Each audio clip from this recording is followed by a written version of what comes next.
Hello, my dear friends. How are you doing? Hope you are having an amazing day and not having to deal with drama. Ready for new stories I have for you today? Let's go to the first one. And don't forget to listen to the end of the story, guys, to hear my insights.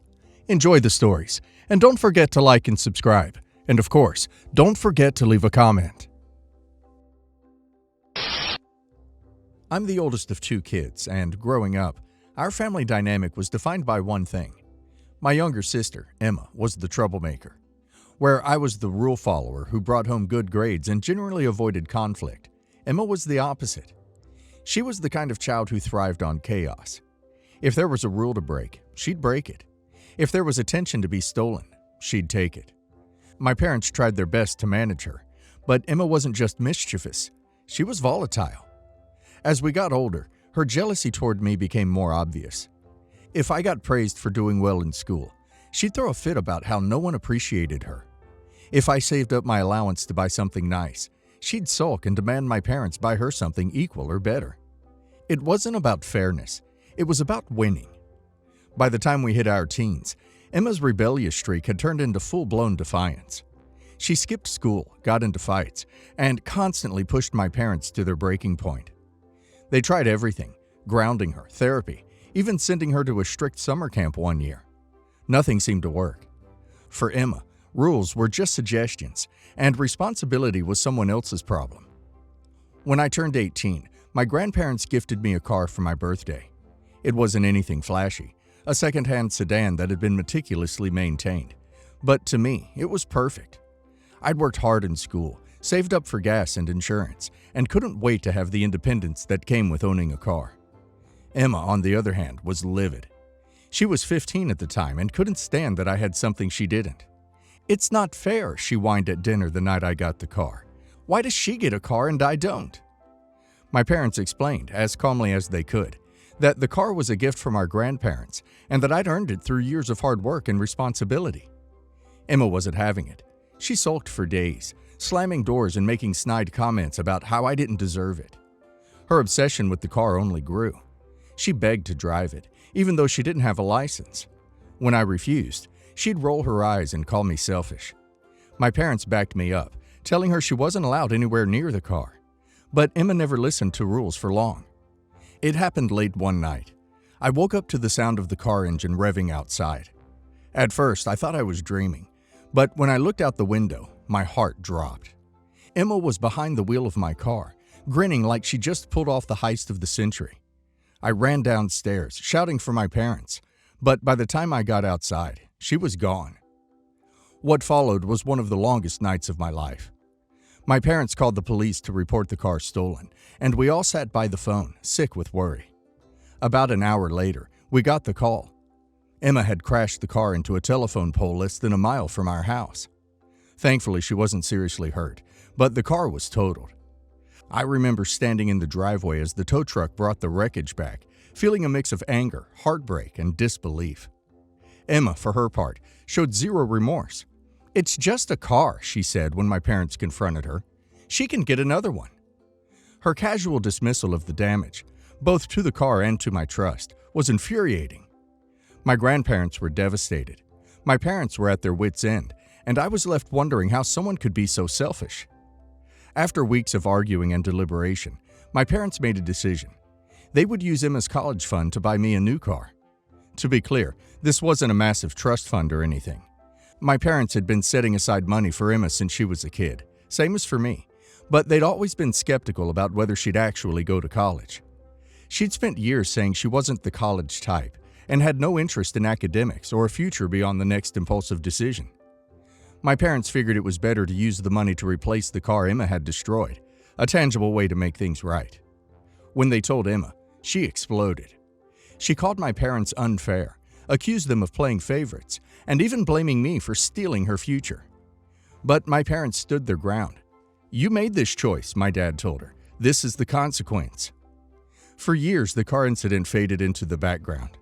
Emma continued her rebellious streak through her late teens and early 20s, bouncing between dead-end jobs and bad relationships. Meanwhile, I focused on building my own life. I went to college, started my career, and eventually bought a house. My relationship with Emma was distant at best. She'd occasionally send snarky comments my way during family gatherings, but for the most part, we stayed out of each other's lives. Then, a few years ago, Emma met Jake, her current boyfriend. To everyone's surprise, Jake was a good influence on her. With his encouragement, Emma started to turn her life around. She found stable work, cut ties with her toxic friends, and began talking about going to college to pursue a degree in business. I was genuinely happy for her. It seemed like she'd finally figured things out. But then came the phone call. Emma called me out of the blue one evening. After a bit of small talk, she got to the point. "I need you to pay for my college." I was stunned. "What are you talking about?" I asked. "You owe me," she said bluntly. "Mom and Dad gave you my college fund, so now I need you to pay it back. I'm finally trying to better myself, and it's only fair." I couldn't believe what I was hearing. "Emma, that money was used to replace the car you wrecked. I don't owe you anything." Well, she didn't see it that way. She launched into a tirade about how I'd stolen her future and how selfish I was for refusing to help her now. "You've always gotten everything handed to you," she said. "You got the car, you got the fund, and now you're living this perfect life while I have nothing." I tried to reason with her, reminding her of the choices she'd made and the consequences of her actions. But she wasn't interested in logic. "If you don't help me, I'll sue you," she snapped before hanging up. Emma wasn't bluffing. Over the next few weeks, she bombarded me with texts and emails. She insisted that I was morally obligated to pay for her education and claimed she'd spoken to a lawyer about taking legal action. My parents tried to intervene, telling her she was being ridiculous, but Emma wouldn't back down. She painted herself as the victim, saying I'd stolen her college fund and ruined her life. Some mutual friends have even taken her side, saying I should help her out since she's trying to improve herself. But what they don't understand is the years of chaos Emma has brought into our family. This isn't about one incident. It's about a pattern of entitlement and selfishness that she's never fully outgrown. I know Emma's trying to change, and part of me wants to support her. But at the same time, I can't forget the pain she caused. She stole my car, destroyed something that meant so much to me, and showed no remorse. My parents made the decision to use her college fund to make things right, and I don't think it's fair for her to demand that I fix it now. So, Reddit. Am I the a-hole for refusing to pay for my sister's college after my parents used her fund to replace the car she stole and wrecked? OP's sister's entitlement is staggering. She stole OP's car, wrecked it, and OP's parents made a reasonable decision to use her college fund to replace it. That's on her, not OP. The fact that she's trying to guilt OP into paying for her education now, years later, is absurd. OP doesn't owe her anything. She made her bed, and now she has to lie in it. And now let's hear the community's opinion. Emma's behavior is unbelievable. She's rewriting history to make herself the victim, when, in reality, she's been causing chaos for years. Your parents gave her plenty of chances, and she threw them away. It's great that she wants to go to college now, but that doesn't mean she gets to demand money from you. Stand your ground. You're absolutely not the a-hole. Emma needs a reality check. Actions have consequences, and she's just now learning that. You don't owe her a dime, especially since your parents were the ones who decided to use her college fund.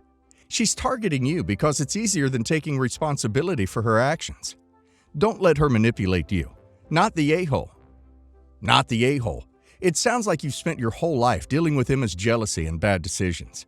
This is just another example of her refusing to take responsibility. It's not your job to fund her education, especially after everything she's done. If she's serious about college, she can find her own way to pay for it. You've done nothing wrong. Hi, my name is Joanna. My first marriage ended after 7 years, leaving me to navigate life with 2 beautiful kids who were just 2 and 7 at the time. It wasn't easy, but we found a way through. A few years later, life surprised me with Mark, my current fiancé. He's 45, a kind and understanding man who has brought so much joy and stability into our lives. We share a deep, loving connection, something I wasn't sure I'd find again. Mark's past, however, wasn't simple. He was married before. They had been struggling to conceive, so went through the IVF and had their embryos frozen. But infertility had put a strain on their relationship, and they weren't able to have a family, so they decided to divorce. But after their divorce, Mark's ex-wife secretly decided to use the embryos and got pregnant. She didn't inform Mark about it. But recently we were shocked because she'd sued Mark for child support. which was completely out of the blue, because Mark had completely forgotten the frozen embryos and never expected his ex to do such a thing behind his back. From my perspective, this situation is incredibly complex. On one hand, Mark's ex-wife's decision to have a child using the embryos they created together was made after their separation. Mark wasn't involved in this decision, and they had both moved on with their lives. It feels unfair for her to now seek child support, considering the circumstances under which she chose to become pregnant. It raises so many questions about responsibility, consent, and the agreements made at the time of their IVF journey. On the other hand, there's a child involved now, an innocent party who deserves support and love from both parents, regardless of the situation. Mark and I have spent many nights talking this over, trying to navigate our feelings of frustration, anger, confusion, and concern for the child. Mark's ex-wife made a significant life choice independently, and seeking support now doesn't seem fair to me. It's important for us to find a solution that considers the well-being of all involved, especially the children. We contacted a lawyer to understand our options and rights. So, will we be the a-holes if we decide not to support that child and not be involved in his life?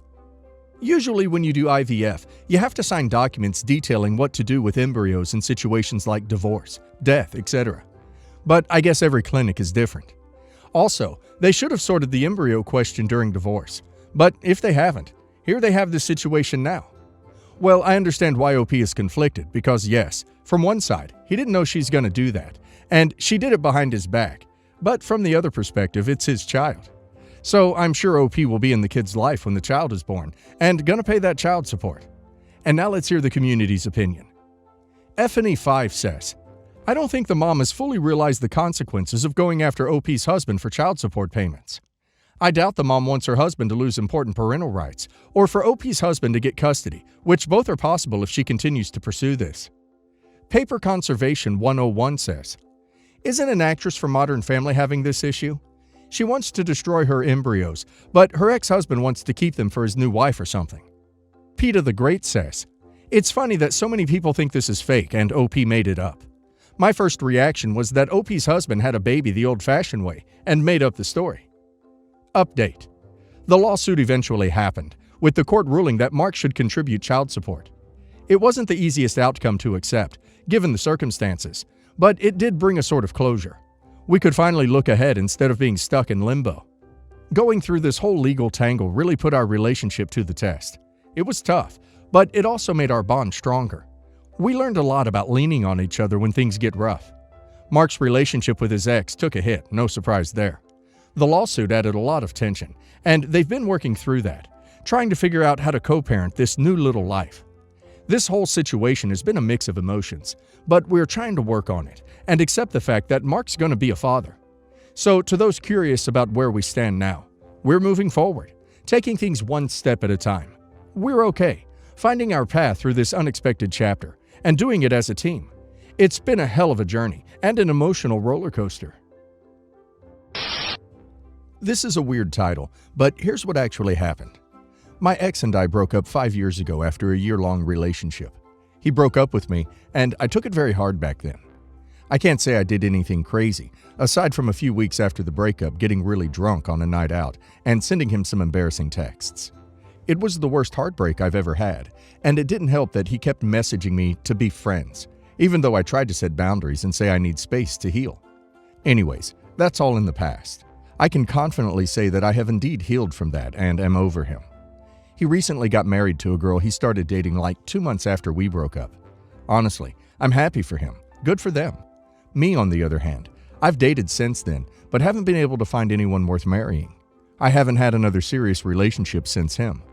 He's still in the peripheral of my social circle because we still have a lot of mutual friends from uni. And sometimes I see both of them in social settings. While he and I have buried the hatchet and usually just chat when we happen to be in the same room for a bit, although we never text or meet up outside of these contexts, his wife and I have always treated each other with polite disinterest. I know she really doesn't like me. An important note about her is that she's been unemployed for a long time. I don't know if it's because she wants to be a stay-at-home wife, completely valid choice if that's her thing, or because she's been unable to find work, but she hasn't worked in many years despite having a master's degree. I've been really able to advance in my career in the past 5 years, and I'm quite far ahead in my field for someone my age, and I'm very proud of myself because I worked extremely hard. Anyways, here's the issue. The other day, a bunch of people went for drinks. I came. They were both there. We were all sitting at the same table in a bar. Someone I haven't seen in a while asked me if I'm dating anyone. I replied, no, not right now. My ex's wife quickly made a snarky remark. Oh, it's okay. Some people just stay single, in front of everyone, like 10 of our friends. Without missing a beat, I blurted out, yeah, just like some people are meant to stay unemployed. She got really upset, cried, and left. Her husband messaged me that I should apologize to her for embarrassing her. I said I will if she apologizes first. He said she refused because what I said was worse, apparently. Am I the a-hole? That made me chuckle. OP should definitely not apologize. Her clause came out. OP's clause came out with a meaningful retort. Unless you've done something you are truly remorseful for, an apology is made in the interest of maintaining a relationship. OP doesn't want or need to maintain a relationship with this girl. She tried to publicly humiliate OP, and it backfired. Can't handle the heat. Stay out of the kitchen. Ashley B says, not the a-hole. What she did and said was uncalled for. What you replied with is gold. She seems jealous of your achievements and the fact that her husband still keeps contact with you. It seems like a lot of insecurity on her end. Even though you are on good terms with your ex now, do you think it's possible to cut ties with him? It just seems like his wife gets a kick out of trying to berate you. He will always have to take her side since she is his life partner now.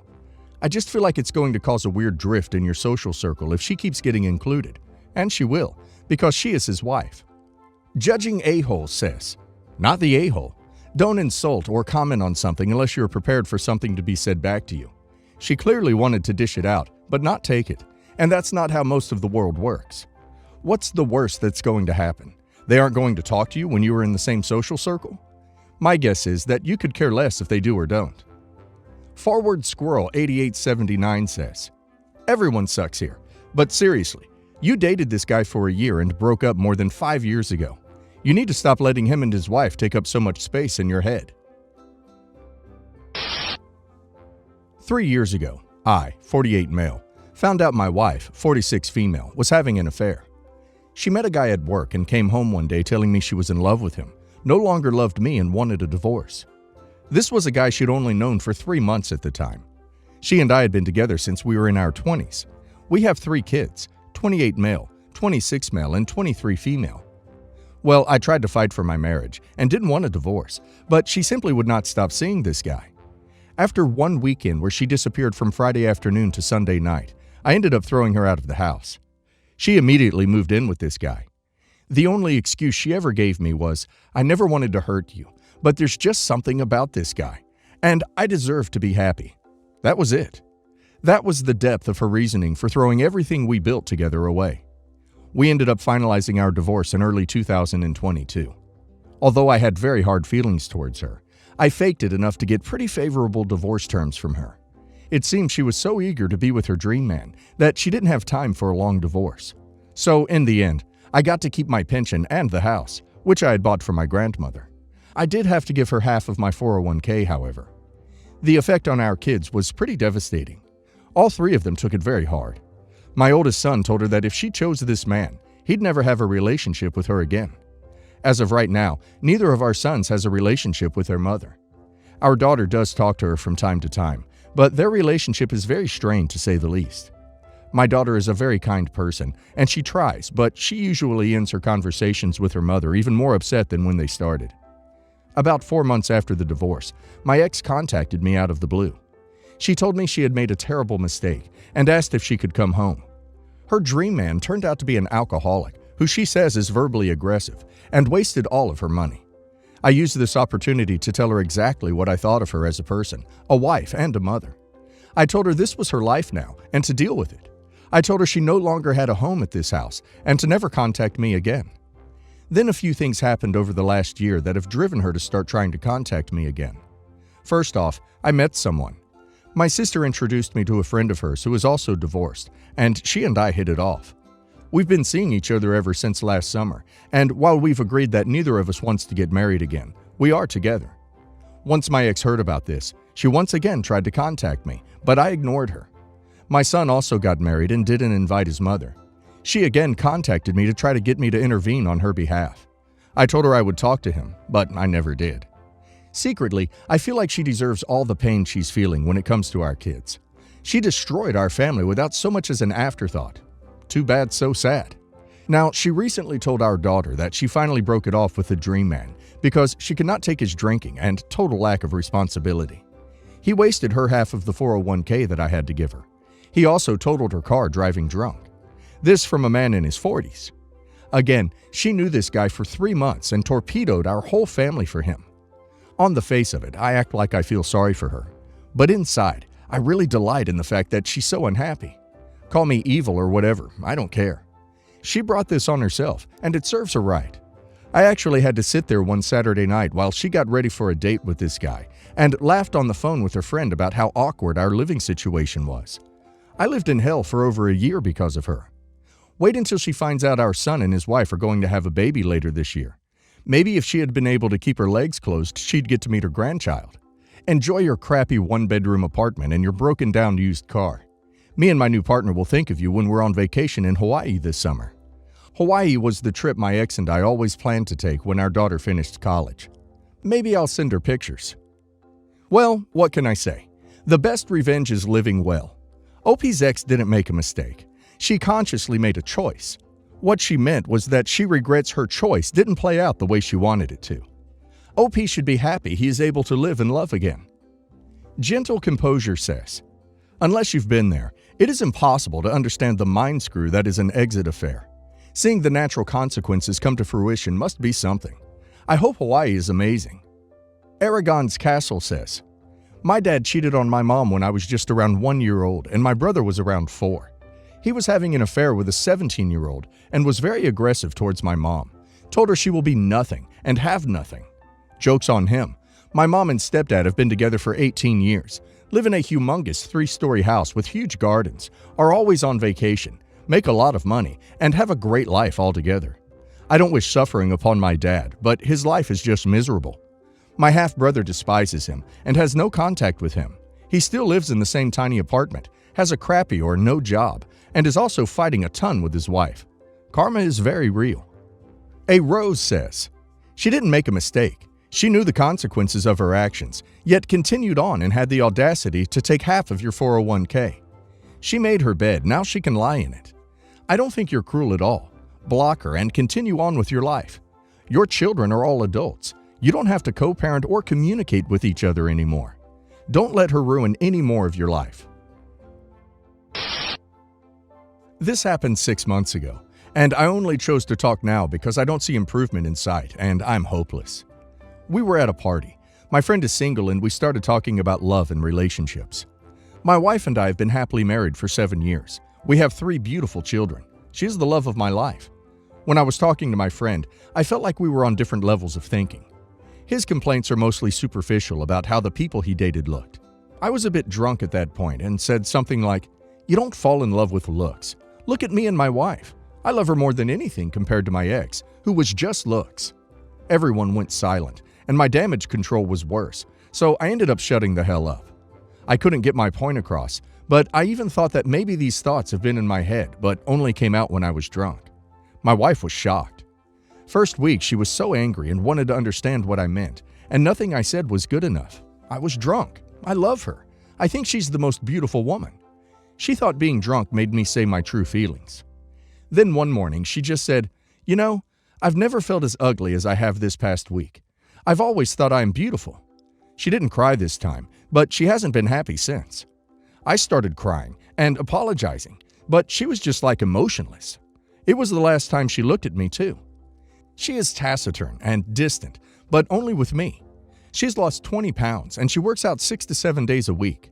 She never has free time with me. If she's not with the children or with her family and friends, she's immersed in some book or has her headphones on. She's always fully clothed now, even in bed. She locks the bedroom door when she takes a shower. She's more active on social media too. She shares many pictures of her, and she thanks everyone who gives her a compliment. Before it was just pictures of our children and pets, but now it's her, working out in sports bras and tights. I broke her, and I don't know how to fix it.